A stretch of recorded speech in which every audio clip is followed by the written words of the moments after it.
everybody, my name is Kevin Olson. I'm a recovered alcoholic. I'm quite pleased to be here. I'm grateful to have been asked to speak for y'all, even if I am the silver medal, so to speak, because there was another speaker who was lined up, and she would have been phenomenal as well. I hope we'll get to hear Polly another time, but I'm very, very pleased to be here, and it's a wonderful thing. And anyone who knows me, anyone who attends the Tuesday night big book study, you'll know how we're going to begin. Okay, everybody please put one hand up like this. Everybody please put another hand up like this. Everybody go, oh yeah. I never get tired of that. I never get tired of that, because look at y'all smiling. Y'all look great. I wanted to say too how touched I am, Summer and Sissy and Nicholas, that you guys all put ties on, that you all dressed up. That's really meaningful to me. We talked about that on Monday. Any time that I do a Zoom talk, whether it's the nights, Tuesday night study or whatnot, I always put on a jacket and tie, and I started doing that right during COVID. It's not, people always think I just came in from work and didn't have time to take my tie off yet, and it's like, no, I do this for the studies, and I do it, you know, for a few reasons, but primarily just because when COVID hit, you know, in like March of 2020 and April of 2020, like, I don't know about you guys, but I'm not too spiritually proud to admit that I was scared during those days. And it was a weird thing, man. It was a weird time. And AA was like, we didn't know what was going to happen. And, you know, our meetings were shut down. You know, I remember we came back from the Banff Roundup here in Calgary, and COVID was just this thing that we kind of heard about on the horizon. It was this thing that was still happening in Wuhan, China, and there was some stuff happening in Italy, but it wasn't a big deal. And we went to our home group business meeting that week, and one of our guys, Pete, in our business meeting said, like, you know, guys, if this gets serious, do we want to come up with like a contingency plan for what we're going to do in the event that this, you know, thing really kicks off? And we were all like, look at Mr. Conspiracy Theory here, like, look at Mr. Crazy, right? And like a week later, the whole world was shut down, and they shut down our meeting, they shut down all the churches, and we couldn't have our meetings anymore. We had to move to this thing called Zoom that no one had ever heard of before, and it was scary. But the only thing I could do to keep myself well, of course, was to continue to dedicate myself to service in Alcoholics Anonymous, man. And I have a sponsee who's very adept with things like Zoom, and so we moved our home group onto Zoom, and we moved our the big book study that we do onto Zoom, and we didn't know what that was going to look like, but we did that. And the one thing I thought that could show people that someone, you know, could communicate somehow that people still cared, and that someone was still, you know, carrying the fire for Alcoholics Anonymous. What's a way I could communicate that visually to folks? Was, you know, if nothing else, like maybe just throwing a tie and a jacket and just let people know that someone was still taking Alcoholics Anonymous seriously, even if it had to be in this strange new Zoom world, right? So fast forward 2 years, more than 2 years. I mean, what a blessing this has been. What an absolute blessing being involved in Zoom and these types of studies has been for me. And one of the things that I want to say today is part of the reason why we are all here right now is that Steve and Summer have put an incredible amount of work in behind the scenes to help begin building this thing called the Big Book Compendium for all of us, so that we could be here and enjoy this online meeting format. And I really want to just acknowledge Steve and Summer for everything that they do for the Big Book Compendium. Thank you, guys. It's a really it's an awesome thing to be a part of. I do a big book study now, as they indicated on Tuesday. Apparently, I'm doing a step study next Friday as well, which is awesome. I mean, you don't have, like, just let me know anytime, whatever you need. I'll hop on anytime. I think I'm doing a meditation study on on the 22nd as well, August 22nd, which is great because I'm a guy who hated meditation. I'm a guy who refused belligerently to meditate. And like so many things in my life, man, I was wrong. I was all the way wrong about that. And meditation has changed fundamentally my personality. Meditation has changed who I am. And I'm really looking forward to doing that meditation study as well. So is this an open meeting, Summer? This is an open meeting? Okay, just curious, because I invited Jimi Hendrix to join us as well. And I just wanted to make sure he's not technically one of us, but I think he was probably well on his way. I'm really glad to be here and glad to be sharing, my story, but I really want to talk about recovery today. I really want to talk about the big book primarily. This is the big book compendium, and that's what I want to do. Also, Steve indicated I could speak for as long as I wanted. So I don't want you guys to worry, though. It's a beautiful Saturday afternoon here in Calgary, so I'm going to keep it condensed down to just a very brief 3-hour talk, okay? So don't know.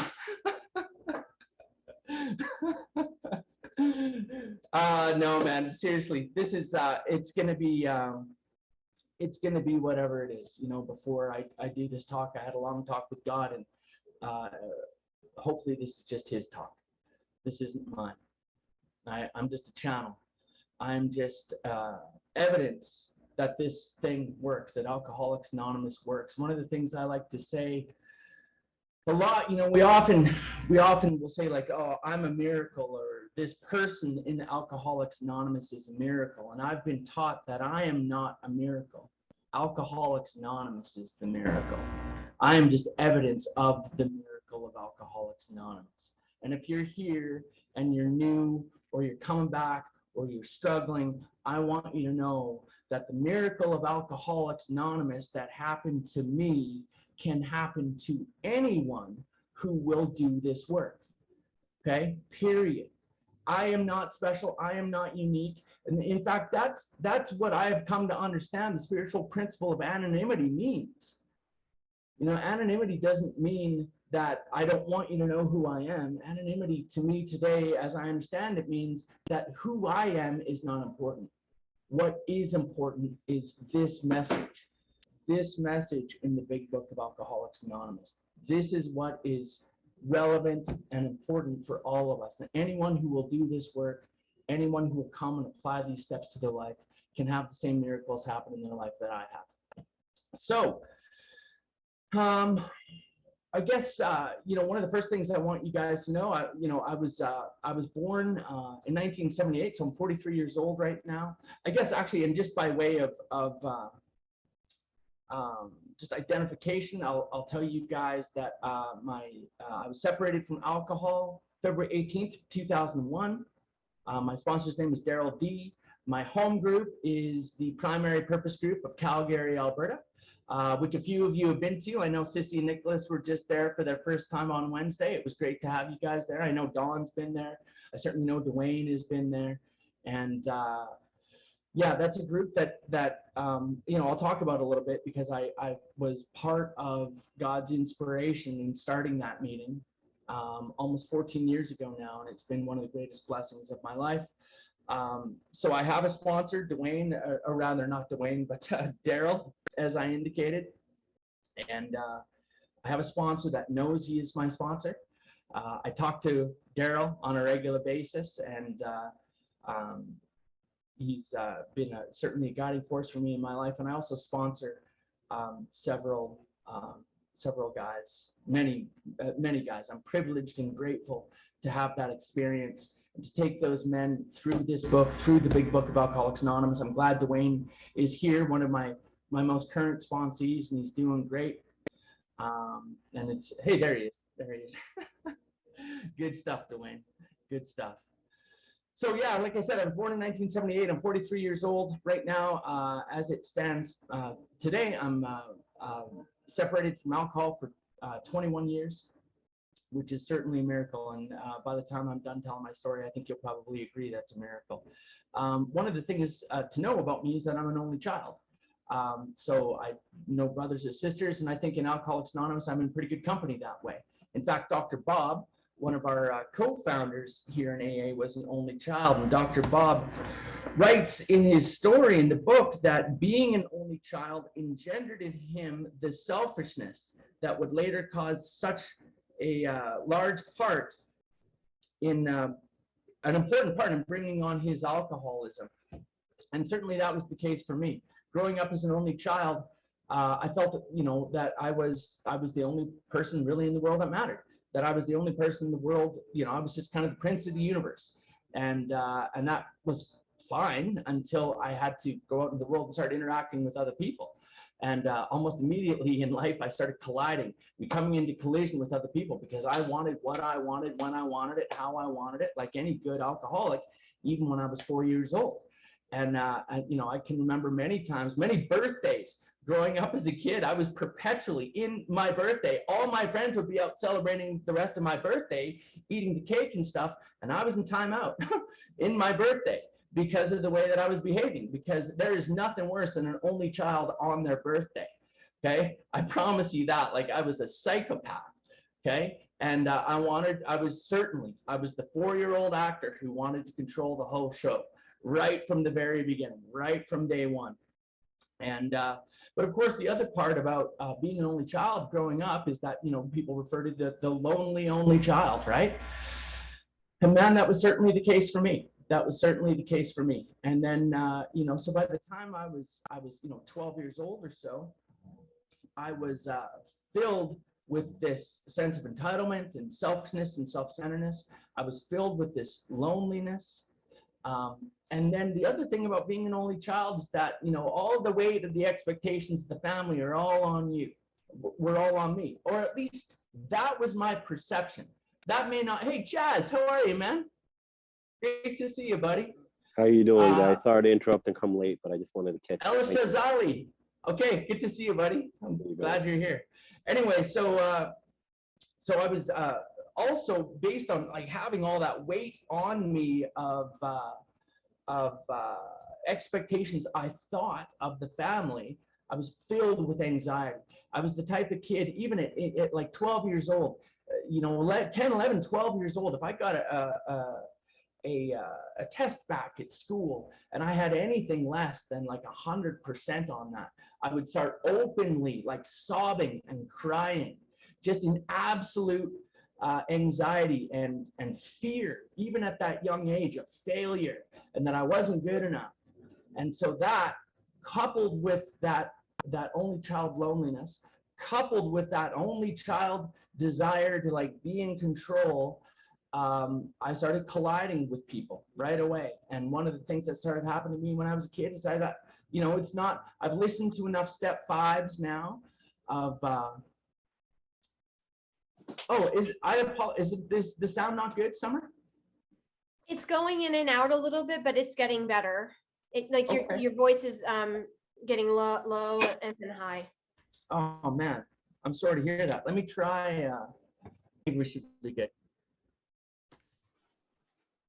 And so the other thing that started happening to me when I was, a kid, and this is not rare. I've listened to enough step 5s to know that this happens to a lot of dudes. I started getting bullied. I started getting like beat up at school all the time, and I had, some dudes who were terrorizing me, and so I was filled with anger about that.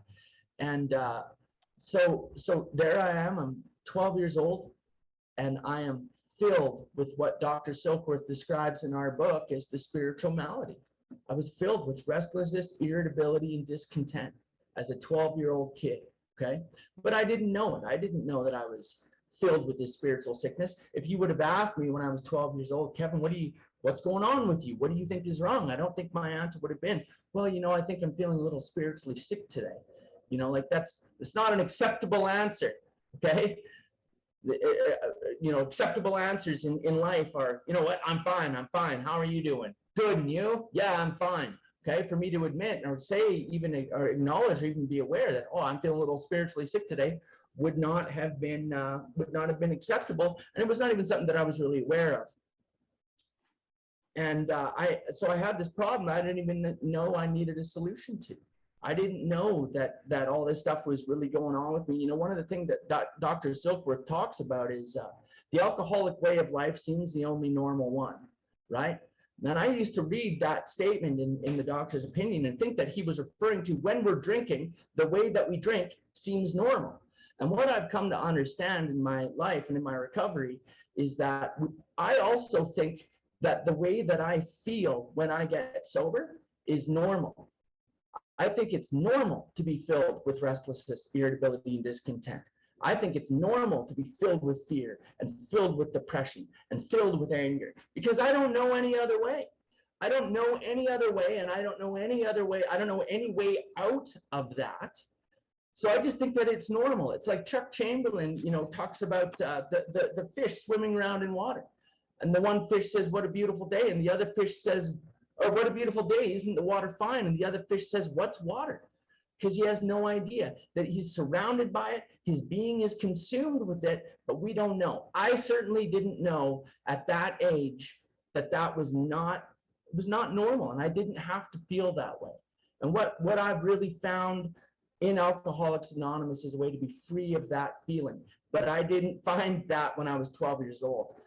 Instead, what I found when I was 12 years old in the back of a pickup truck on my way out to a farm party one night is I found alcohol. I found somebody handed me a 2-liter bottle of Rockberry wine cooler, man, and I sucked that thing back as far and as hard as I could, and I instantly found a solution to all those problems. Instantaneously found freedom in the back of that pickup truck. And the other thing that happened, guys, is that I kicked off what Dr. Silkworth refers to as the physical allergy to alcohol. I had a very abnormal reaction to alcohol in that moment. And I created what we call the physical craving for alcohol. Man, and it kicked off. And I don't know, our book doesn't talk about a genetic component for alcohol. We talk about that a lot in AA, but our book does not talk about that. I don't know if I was born an alcoholic, but I'll tell you one thing, man. When I took my first drink, an alcoholic was born. There is no doubt about that. That night, the physical allergy kicked off for me instantaneously.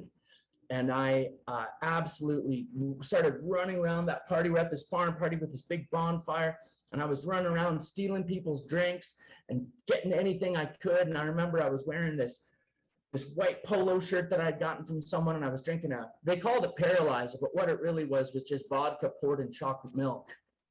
And I was drinking that, and I spilled it all over the thing, and all the girls and the women there all thought I was funny and I was cute, and it was great, man. I was just howling at the moon. I was just howling at the moon, and it was my first genuine alcoholic experience. And it's safe to say that I enjoyed it. It's safe to say that I had a good time that night. And it's safe to say that I experienced, my friend Danny talks about, I experienced that night emotions and feelings that I did not know were available to me. And I found what I felt in that moment was the way out. And it was the way out of the way that I had felt prior to that, even at the age of 12. And I have a vivid memory of right at the end of that night, man, feeling like this fear and this terror, the realization and this would haunt me all the time that I drank, the fear and the terror that suddenly I could sense the party was shutting down. Suddenly I could sense that they were going to put the booze away, that they were shutting the party down, and that tomorrow I was going to have to go back to being the other guy, that I was going to have to go back to all those same feelings. And I felt this feeling of terror coupled with this sense that I was going to do whatever I could to get more of that stuff as soon as I could, because I loved the feeling. I loved the effect that it produced in me, okay? Unfortunately, like Bill Wilson says, that feeling was going to boomerang on me, okay? That very quickly, that feeling was going to turn and it was going to cut me into ribbons, okay? And that's certainly what happened. So by the time I was 14 years old, man, I was drinking daily. By the time I was 16, I was drinking and using drugs daily. I actually went to my first AA meeting when I was 17 years old. And it's suffice to say, I did not have a spiritual awakening at that AA meeting. It was something I was forced to do just to get out of heat, just to get the heat off, or just to get out of trouble. And I bounced around Alcoholics Anonymous for a long time, man. I bounced around from age 17 to when I got sober, 22. That 5 years, I was in and out of regular Alcoholics Anonymous on a regular basis, man. And so for anyone who's here whose story is relapsing a lot, or anyone here whose story is like, man, I just can't get this Alcoholics Anonymous thing, believe me, brothers, sisters, I understand. I understand deeply what that's like. I know what it's like to want physical sobriety with everything I had and still not be able to find it, still not be able to grasp a hold of it in Alcoholics Anonymous. And I'll talk a little bit more about what that was like and why that was. So by the time I was 17, I was in university, or rather a high school, and I was still very functioning. I was a fully functioning alcoholic at that point. In fact, flourishing in a lot of ways. I was president of my graduating class. I was on the school play. We did Grease that year. You guys know the play Grease. I was Danny Zuko that year. I had a lot more hair back then, but I was Danny Zuko. Okay, and I was on the peer support team, and I was working, a bunch of hours at a part-time job, and I was doing great. And I think for a lot of us, there's that period where, we're in somewhat still functional drinking. We're still drinking really hard and heavy, but it's still somewhat functional. And that was going to change for me at around the age of 17. 3 things happened simultaneously. I broke up with my high school girlfriend, and I had a lot of hurt feelings about that. I moved out of my parents' house for the first time, and went away to university and whatnot. And so I was, no one watching over me anymore. And then the last thing that happened is that I turned 18. And in Canada, if you're 18 years old, you're legally allowed to buy alcohol. So everything I've been talking to you guys about now, and I'm a daily drinker at this point, and I'd never been legally allowed to buy alcohol. And when I turned 18, it was like this revelation that, like, wait a minute, you mean if I have money, I can go to a liquor store and get whatever I want all the time? And man, bad deal. Let me tell you what, if you were ever going to let a dog off a leash, that was it. And things got real nasty and real gnarly right away. And I can remember being in university and being as physically sick as I've ever been in my life. I'm 43 years old right now, and when I got sober, I feel younger now than when I got sober. When I was 22 years old, when I got sober, I was a very old, sick man. And today I feel like a young kid, man. Most of the time having a really good time. So I was in university and physically very, very sick, very, very ill. And I got a phone call, and the phone call was from a guy named Matt. Matt was a drummer in a punk rock band in a little town called Medicine Hat, and Matt wanted to know, he knew that I played guitar, and they had just signed a record deal, and did I want, but the bass player just quit, so did I want to drop out of university and join their punk rock band and go on tour? Yes, I did. Yes, I did. I thought that sounded like a fine idea. And so that's what we did, man. And it was crazy. For 2 years, we toured around Canada, and it was, we were not traveling in private jets. Okay. It was like six little slime balls in a van, really is what it was. But that's what I did, man. And I discovered an alcoholic's 3 favorite words: free liquor tab. Okay. The band drinks for free. I know, my friend Sissy, you're a musician, aren't you?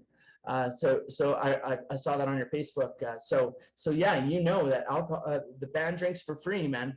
And even back then, I think I had some level of understanding about this physical allergy, this abnormal reaction to alcohol, because I would try really hard not to drink before the show, because even the evidence was mounting up that if I drank before the show was going to be weird.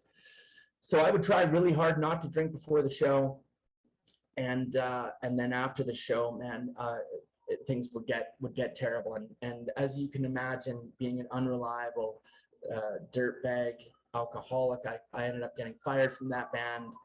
And I had been attending university at that time, and I tried to go back to university, and I know I'd I'd been to this AA meeting earlier, and so I knew that there was, you know, and all through my life, like, oh, I forgot to mention my mom is a therapist.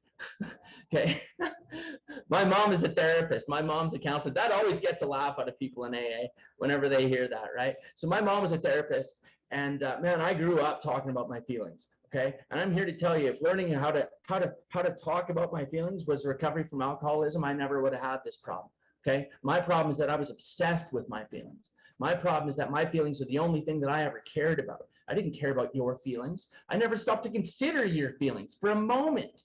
The only thing that I cared about and that I indulged in as the only child of a therapist, and this isn't on my mom, this is on me. My mom's a lovely, lovely human being and helps many, many people, okay?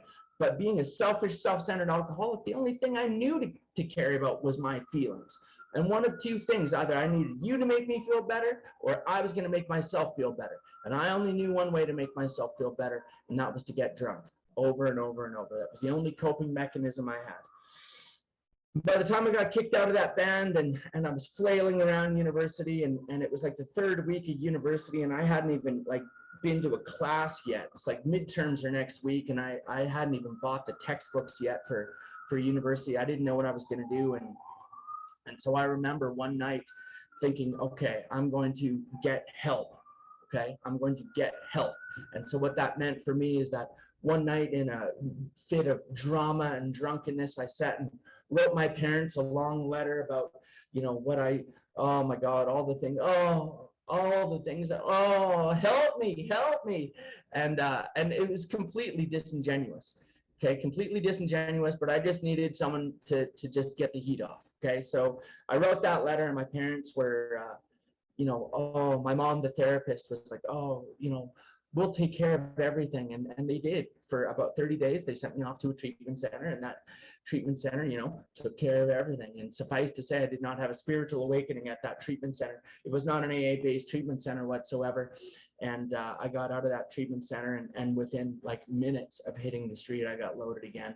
And that was going to happen. That was going to be a recurring theme in my life. At that time, you know, probably about 19 to 22, I just started touring different treatment centers all over Canada. And that's what I did. I was like a revolving door of all these different treatment centers.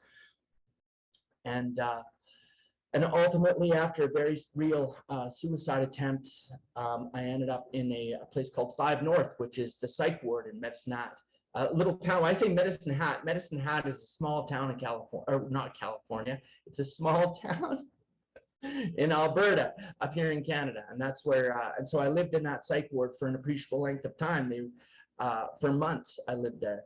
And it was, you know, I remember I spent Christmas of 1998 in the psych ward, man. And it was not, Santa Claus does not come to the psych ward.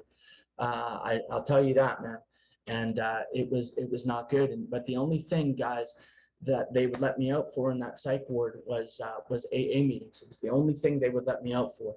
And I'll never forget, man, this guy, Lonnie, would come to the psych ward every day, and he would sign me out, and he would take responsibility for me, and we would go to the meeting, and you know, and I got to tell you, like at that time, Alcoholics Anonymous in Medicine Hat was a bit of a there wasn't a big book in the room. I'll put it that way. Okay. There was not a big book in the room for the meetings that they were having. Okay. It was very much my first experience with Alcoholics Anonymous were 3-topic discussion meetings. And like, hey man, that's fine. I know all about that. Hey, you want to sit around and talk about feelings in AA? Oh man, I'll become the captain of AA. I've been doing that since I was 2 years old at the kitchen table with my mom. I'll be the president of AA by the end of the week. If you want to sit around and talk about our feelings in these 3-topic discussion meetings, no problem. Okay. And one of the things, guys, it says in our book that we're going to like move on to oblivion, or we're going to accept spiritual help, right?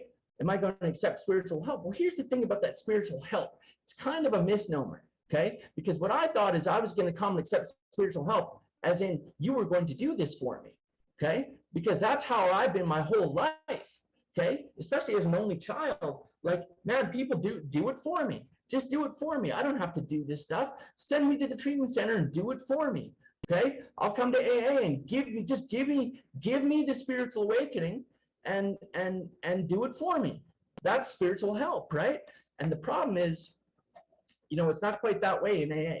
It's like, we're going to accept spiritual help, but like, here's a shovel. Start digging. Okay, get to work, man. Okay, Clancy Imslin talks about the invisible boat. I don't know if you guys have ever heard that story, the invisible boat, that the boat only starts to appear once we start to row.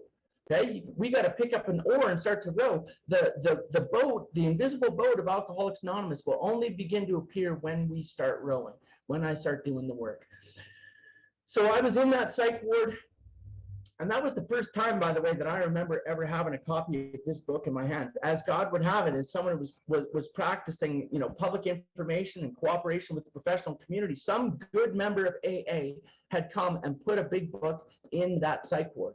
And that was the first time I remember having a copy of that book in my hand. And I have to be honest, guys, I started reading this thing and I could not make heads or tails of it. I could not understand what this doctor was talking about, who this Bill guy was, what this agnostics chapter was about, why are they talking, who is Professor Langley, and what is this flying machine he's talking about. I had no idea about any of this stuff that it talks about in their book. I just could not make any sense of it. And so I got mad at it. I got mad at the big book. And I just threw it away and said, that's not for me. I'm going to stay sober. I'm just going to keep going to these meetings and I'll be able to stay sober. And that guy, Lonnie, kept taking me to meetings. And that's what we did. Now, the one thing that did happen to me in that hospital is that a guy named Thor had taught me to pray. He said I really needed to think about praying. And one of the things that happened to me in that hospital is that I started to pray on my knees. Okay. This guy Thor indicated to me, told me in this Alcoholics Anonymous meeting that if I wanted to have an effect with prayer, I needed to get down on my knees and try praying. And that's what I did. And that was the first moment that I had a conscious realization of the presence of God, was in the psych ward, on my knees in that moment. That was the first moment that I knew that God was real. And I love to say Alcoholics Anonymous we're not a group of people who come to believe and then start praying. We are a group of people who pray whether we believe or not. Okay? And I really believe that. With my sponsees, that's one of the first directions I give them, man. We are going to start praying. We're not on step 2 yet, but I want them to start taking the action of prayer. We'll talk. I don't care if you believe or not. Okay? What mattered for me is action in my life. Okay? What I think, how I feel, all of those things, what I know does not matter.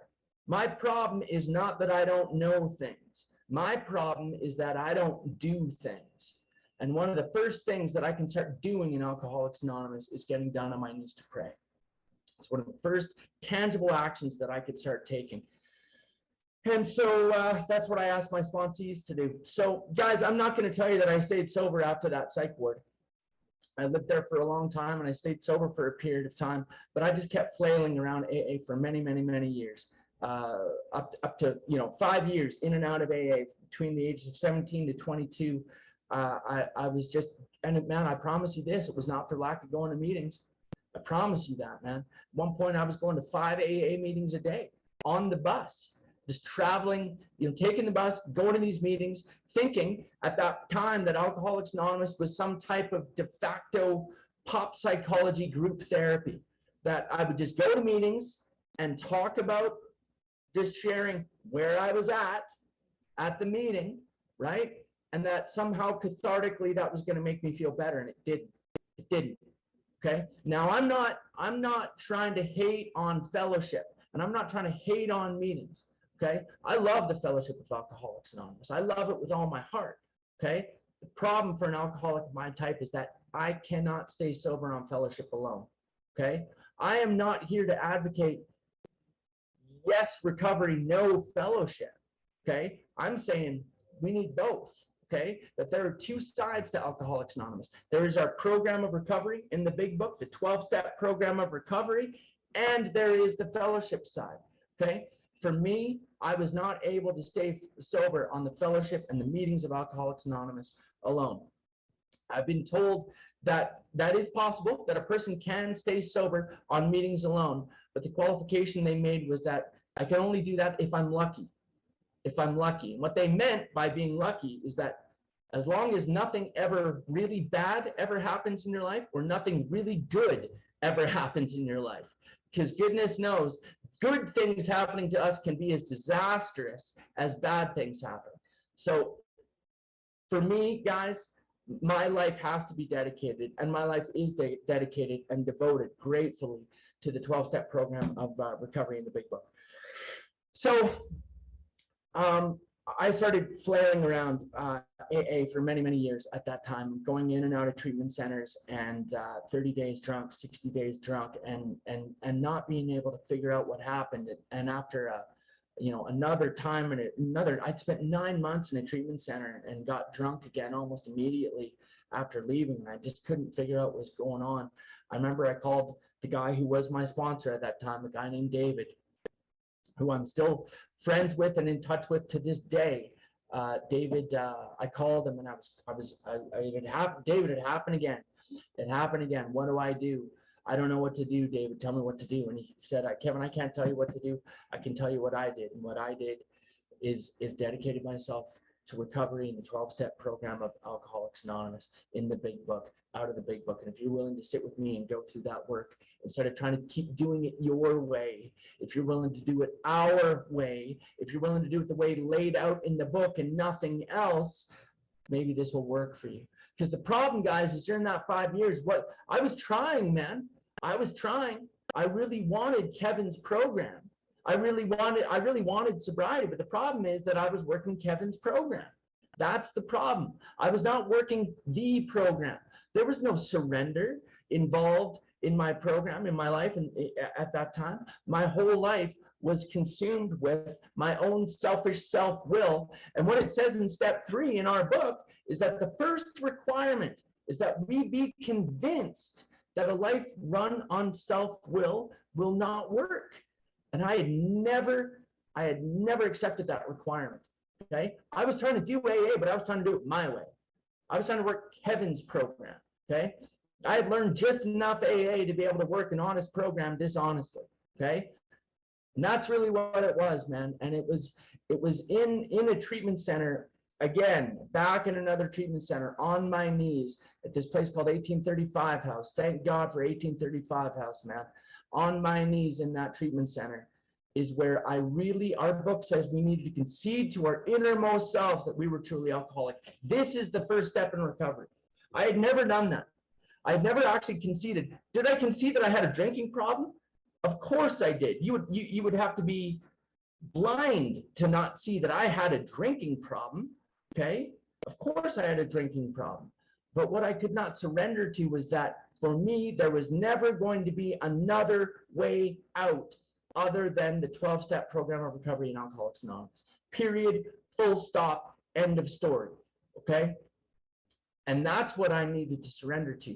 That's what I needed to concede to my innermost self, was that there was never going to be another way for me other than this program of action. And so, guys, that's what I started doing. I'm grateful to say, another thing that happened to me in that treatment center as well, in addition to beginning to go through these steps for the very first time, another thing that happened is that they had a library of Alcoholics Anonymous speakers, cassette tapes. Okay, you couldn't listen to them online. You couldn't go on Spotify. You couldn't go on YouTube and listen to them. Cassettes, brothers and sisters. All right, they were sacred to me. So one of the things that happened in that treatment center, man, is that I started to hear, by virtue of those steps, guys, I have to say, I got to be honest, I started to hear a version of Alcoholics Anonymous that I had never actually experienced in person, because I had attended these, as I said, these kind of 3-topic discussion group therapy pop psychology meetings in where I was living at the time, where I was around, and man, I started to listen to these guys like, Clancy I and Chuck Chamberlain, and, guys like, there's a guy from Winnipeg named Tom Grafton. He's not with us anymore. But that's where I started. They really started to really help me to understand, number one, what this program was actually all about. And number two, they began to help me understand that I was part of something much, much, much bigger.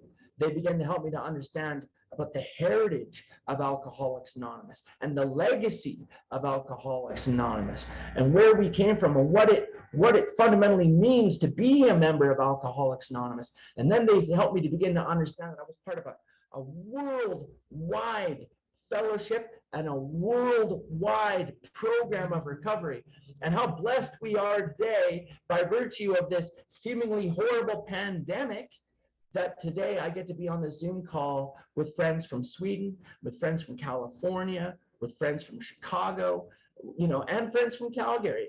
I'm very happy to see Dawn here. Hello, Dawn. Thank you for joining. And Dwayne and a few others. I mean, it was just an incredible blessing. So here's what happened. I stayed sober. I was sober for 6 years, and things were going, pretty good. I went back to school, and I went back I started attending university again. And like, that was something that was going to be an impossibility for me. I didn't ever think I was going to be able to go back to university. Man, I always like to talk about like my first year sober, because I got to tell you guys, my first year sober was awful. Okay. My first year sober was like just brutally hard, but it was probably one of the most important years of my life, even if I didn't recognize it. For the first time, what I did was cast aside my notions of what I needed my career and my education, all that stuff to look like. And I got what my sponsor referred to as a Joe job. Okay. I got just a simple little job, because in that first year of recovery, my real job was to fit myself to be of maximum service, because I had a new employer. Okay. I had a new employer. And my job was to keep close to him and perform his work well. Okay. And so I started to go through these 12 steps. And in the meantime, I had these Joe jobs, and man, they were terrible. They were terrible. I mean, I had a job, 22 years old, in the back of a van, driving around cleaning people's houses. That's what I did, cleaning people's houses, rich people's houses, and I resented them every minute. I would clean like 5 houses a day, these rich people's mansions, and I was the new guy on the crew, and my job was, of course, as the new guy, guess what I got to clean? I got to clean rich people's toilets for 5 houses a day, going around and around. Okay. And then, a little later on, I got a little bit better job. I got a job at Quiznos. Okay. Quiznos, making toasted sandwiches. And I was 23 years old, and my supervisor was 15. Right. And I had to take garbage from this little 15-year-old kid pushing me around all day. Okay. But that's what I had to do in early recovery. So if you're here and you're new and you're like, what's going on? They haven't made me, the CEO of Apple yet. Like, I wasn't the CEO of Apple either, man. It was humble beginnings. And what I needed to do was really focus on those 12 steps, man. And that's what I did. I did my first step 4 and step 5.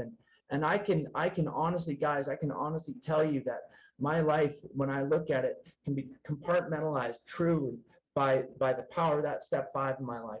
There was my life before doing that step 5, and there was my life after doing that first step 5, because it was a fundamental change in my perception of the world when I did that step 5. A guy named Father Brian, who I did my step 5 with, helped me to put things in their proper perspective and right size some of the things that were going on with me, and some of course, the very darkest, deepest things I had ever, those things that I had sworn off. I'm never, ever going to talk about that thing. I talked about them. Okay. I talked about them with Father Brian, who represented the whole human race in that moment, to God and to another human being, and that other human being represents the whole human race. When I did that step 5, man, I was finally able to get clear and get clean with you guys. Okay. And I started to realize that I wasn't public enemy number 1. Okay. I was just a garden variety drunk. That's all. Okay. And nothing more. And there was a huge level of humility in that. And Father Brian helped me to understand in step 6 and 7 what my defects of character were. My defects of character, he said, Kevin, you are selfish, you're self-centered, and you're filled with self-pity.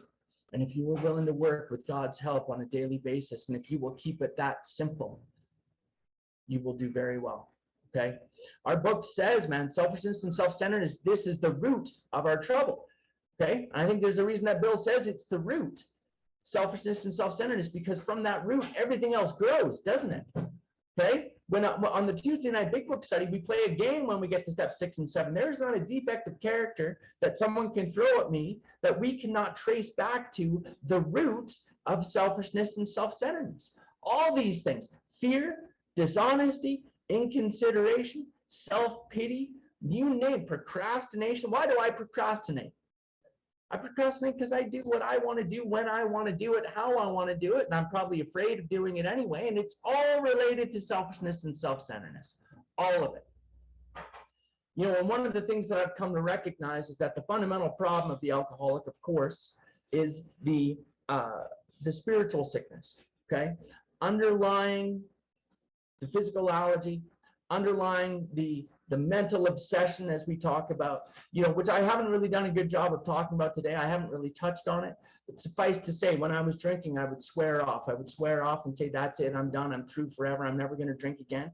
And ultimately, I would have an insane thought over and over and over that would lead me back to drinking again.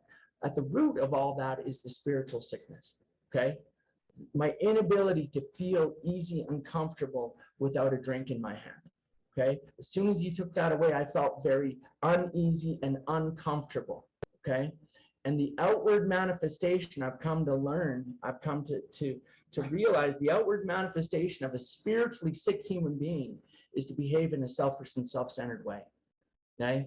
And that's why selfishness and self-centeredness are the root of my trouble. They are the inherent, you know, deformities that come from just being spiritually diseased, spiritually sick.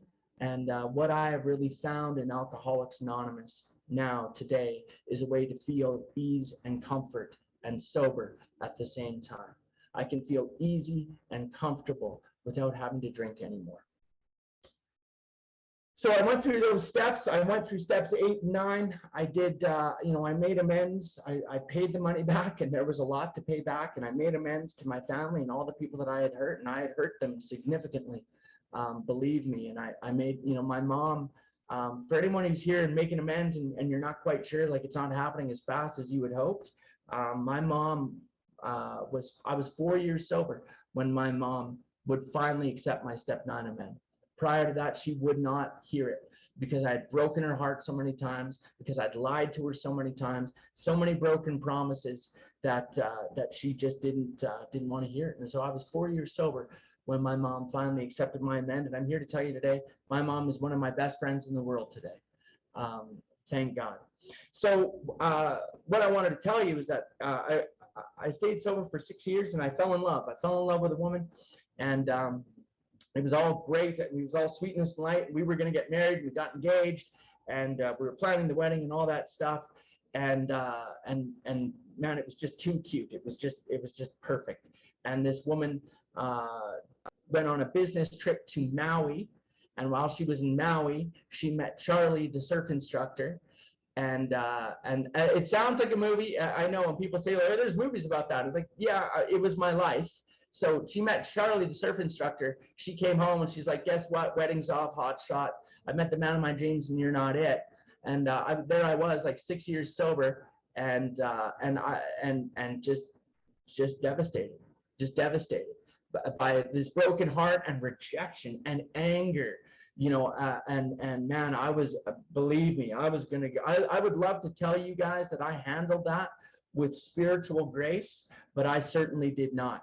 I unraveled completely like a cheap folded tent in the wind, man. Okay, I fell down big time, and I didn't drink, but I got very, very sick for a long period of time. For about 3 years, I mean, if you've ever seen someone just die of a broken heart, that's certainly what was happening to me. And I look back on that now today, and it's like, well, what was going on? Like, Yeah, there's like breakups that happen, but why was it that I completely, like, I just, for like 3 years I was like catatonic. I got mad at AA. I basically left AA, and I just hated everyone and everything, and I just got crazy. I ended up in the psych ward again. Okay, I relapsed without drinking, basically, is what happened. I just completely fell apart. So what was going on there? Why, in retrospect, during inventory, why was it?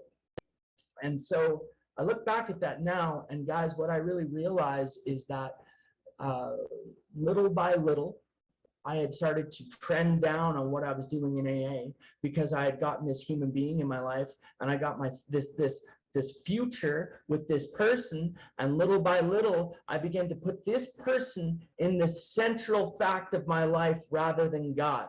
Okay? Our book, page 25, says the absolute certainty, the great fact, the central fact of our lives is the absolute certainty that our Creator has entered into our hearts and lives in a way which is indeed miraculous. Hoorah! Okay? That's the central fact of my life. If I keep that as the central fact of my life flourishes. If I put someone else in the center, if I put a career in the center, if I put anything else in the center of my recovery, when that thing falls apart, because it will, because the second pertinent idea says that no human being can remove my alcoholism.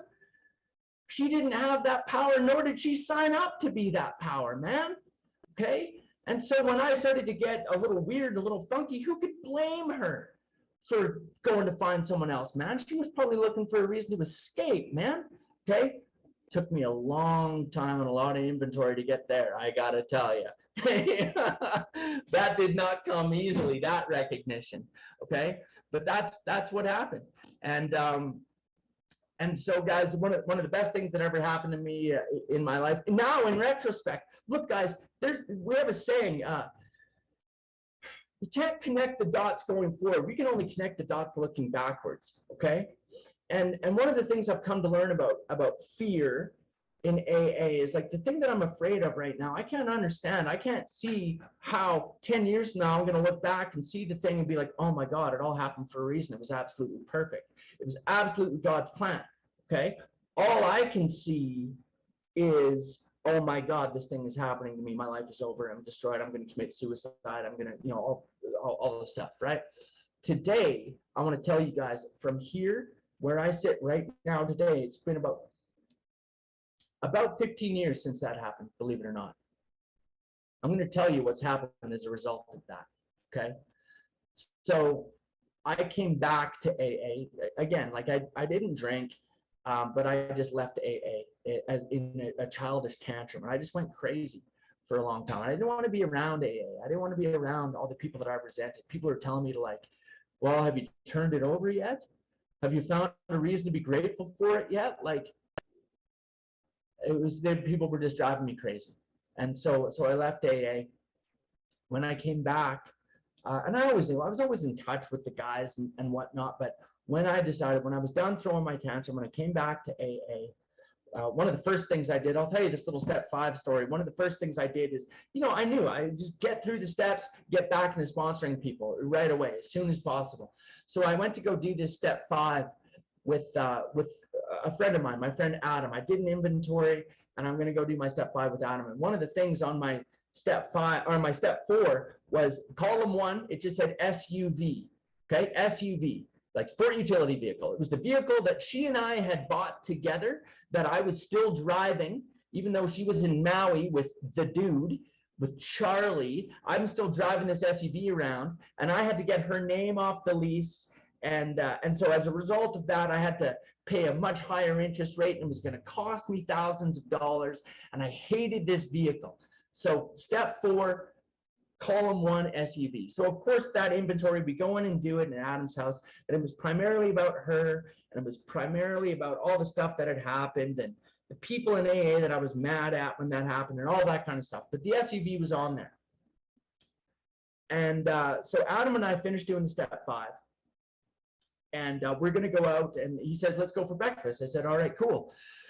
So we walk out the front door of his house, and I look, and there's police lights everywhere. okay? Which, first of all, that's not the kind of thing that you want to see when you walk out of doing a step 5, police lights, okay? First of all, okay? So then I look and I realize that all these police lights are all around the SUV that I've just been talking about, okay? Then I realized that all these police lights are all around what used to be the SUV. Because when I was in Adam's place doing the step 5, some guy who was texting and driving drove up behind the SUV, hit it, accordioned it underneath the car in front of it.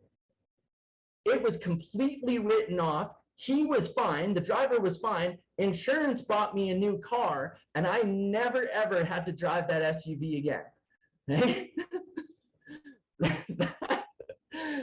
God helped me clean house that day. God helped me clean house a little bit. Unbelievable. So the other thing that happened, guys, right around that time, I went to a meeting called the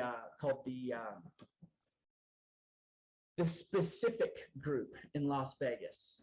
And it's a sister meeting to Clancy Emersland's group, Pacific Group. And this was Bob D. Anybody who knows Bob Darrell, this is Bob D's group in Las Vegas. It's not anymore, but it was his group at the time. And so I went to this meeting called the Specific Group. I was on a business trip in Vegas, and that's what I did. I went to this meeting, and I'd never seen Alcoholics Anonymous like that before. I'd never seen Alcoholics Anonymous so lit up and so on fire. Now, I'd listened to this guy, Bob D, before on cassettes, but to go to that meeting and to see the fire in that room, to see how well organized and how disciplined and how connected to this book it was, and how controlled and militant it was. And every guy who got up there gave his sobriety date and told you who his sponsor was, and they had a 3-minute timer. I'd never seen that before. I didn't know you could use a 3-minute timer. Every person who talked got 3 minutes. My mind was blown.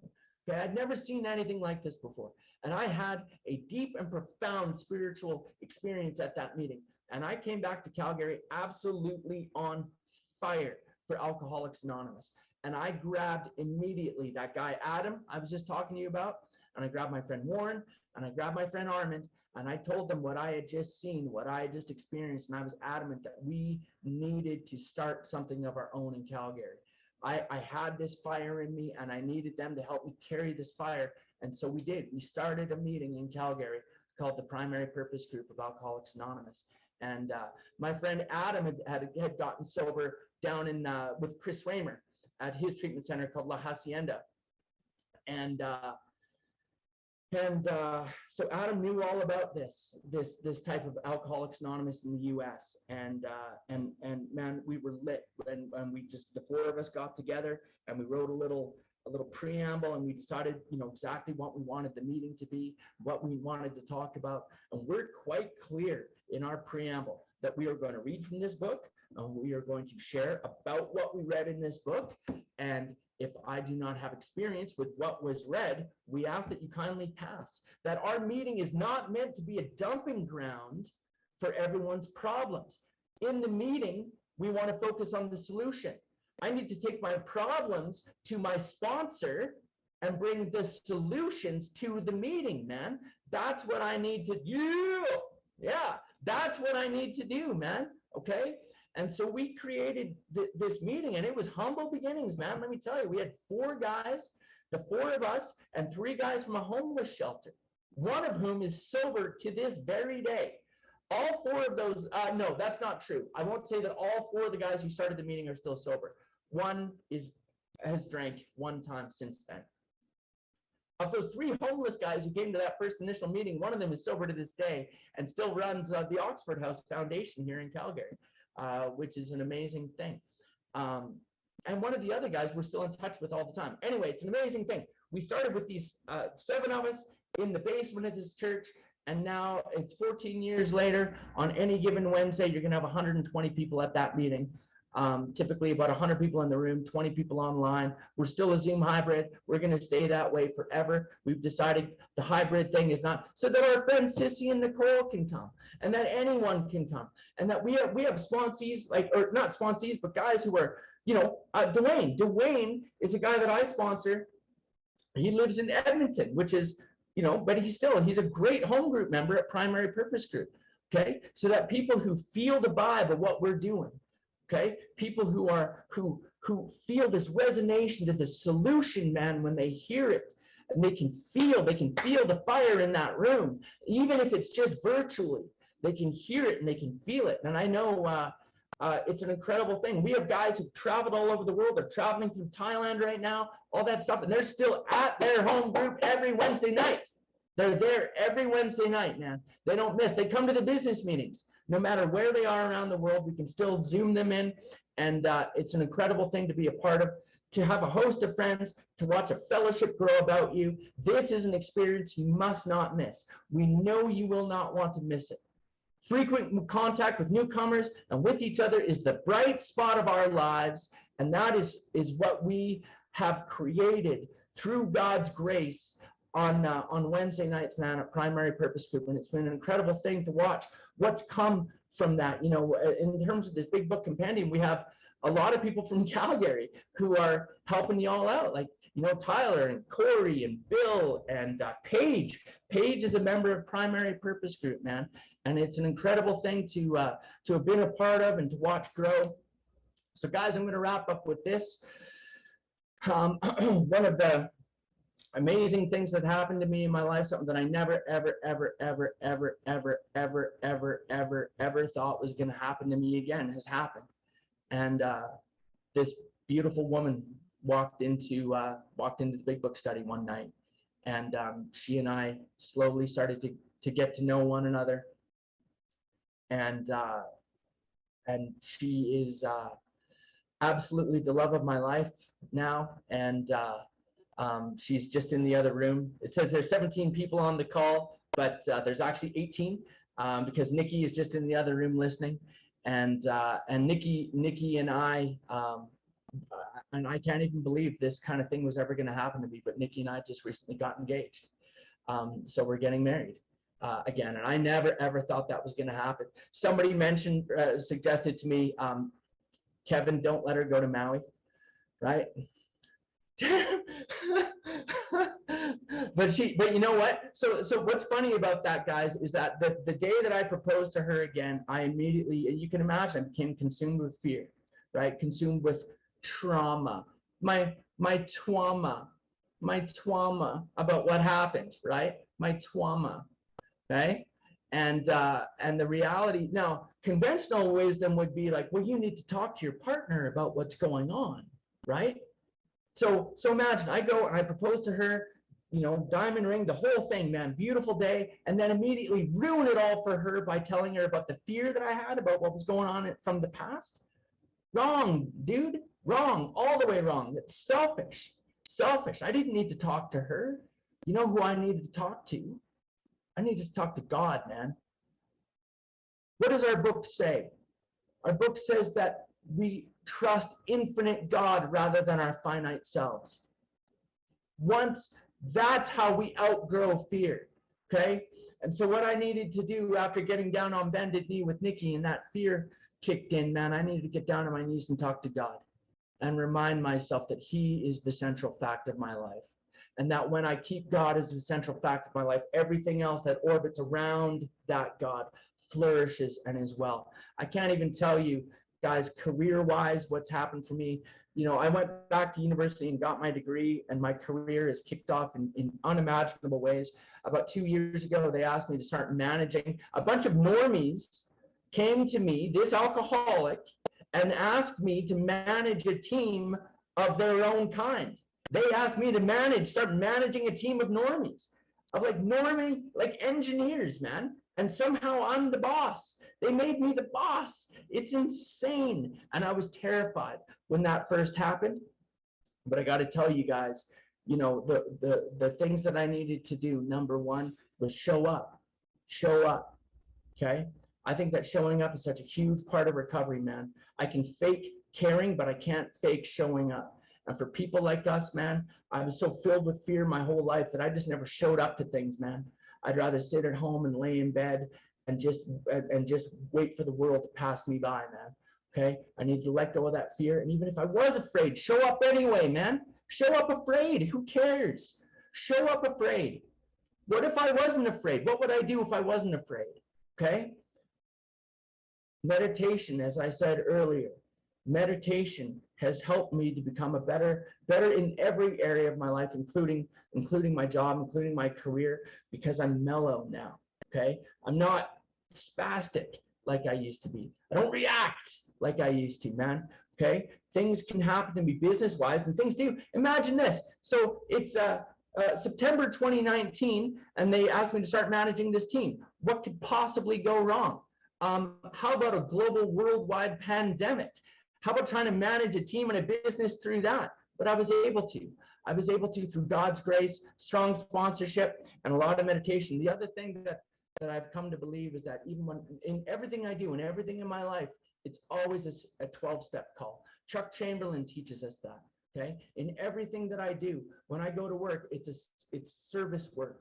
Even at my job, I'm of service to the people that work for me. I'm of service to my clients. I'm of service to my bosses. That's what I need to do. In everything that I do, it's a 12-step call everywhere I go. And man, when I live that way of life, I can tell you my life just continues to flourish. In fact, just yesterday, one of my old managers came to me, and he's just started in a new role, and he wants me to come work for him again. He wants me to leave the company I'm at and go work for him again. I'm here to tell you, I did not ever think that was going to happen this way, of this life that I have today, when I was kicking around in the back of that minivan, driving around cleaning rich people's houses, man. Okay, you know what I'm saying? It's an amazing thing that's happened to me in my life. And guys, I hope it doesn't sound like I'm trying to flex. I'm not trying to flex. What I am trying to share with you is the absolute miracle in all the areas of my life. How this program, this 12-step program, and the relationship that I have with God today, as it's connected with me, shines and radiates through me and permeates all the areas of my life, relationship, career, all those things. But I know today, what I know is that even if those things were to fall away, I will be okay. You know how I know? Because they are not the central fact of my life. This is the central fact of my life, man. This. I live in AA and I visit the world. We live in AA and we visit the world. When I try to live in the world and visit AA, I'm in a lot of trouble. When I make this and you all and the 12 steps of recovery, my relationship with my sponsor, my relationship with my sponsees, the absolute devoted central fact of my life is the best I've ever known, man. Infinitely more satisfying than anything I've ever known in the past. And if you're here and you're new and if you need help, man, reach out to me or anyone at the Big Book Compendium. We are here to help. We want to help. Okay, my friend Warren says, you know, the third pertinent idea that God could and would, if he were sought, he could and he would and he wants to. He wants to help us deeply. God wants to help us deeply, more than anything. Sister Ignatia in the Akron Hospital used to say that God's favorite words or favorite sound is the prayers of a stranger. Someone who was turning back to God for the first time. And if I will make just half a step back to God, God will take 10 steps back to me every time. Guys, I'm going to wrap up. That's it. Thank you so much for asking me to share today, Steve. And it's been an absolute pleasure. And thanks again to Steve and Summer for everything that you guys do for the Big Book Compendium. And thank you guys all for your kind attention. It's an absolute pleasure, and I'm very, very grateful to have done it. Thank you. Thank you, Kevin.